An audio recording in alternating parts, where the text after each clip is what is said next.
Представи си, че едно малко действие днес може да отвори големи финансови врати утре. Утвърждението за деня е "Вярвам в себе си".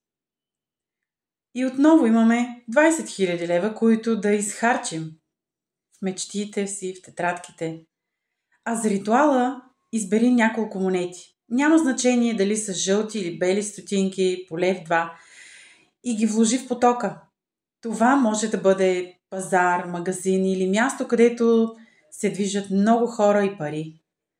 Когато ги пуснеш с дясната си ръка, кажи си на ум: инвестирам в потока с лекота и благодарност. Нека моят дар донесе късмет на когото е необходимо. Това е начин да се свържеш с движението на изобилието и да му се довериш.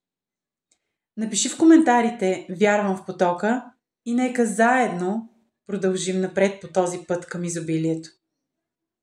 Последвай ме и за следващите ритуали.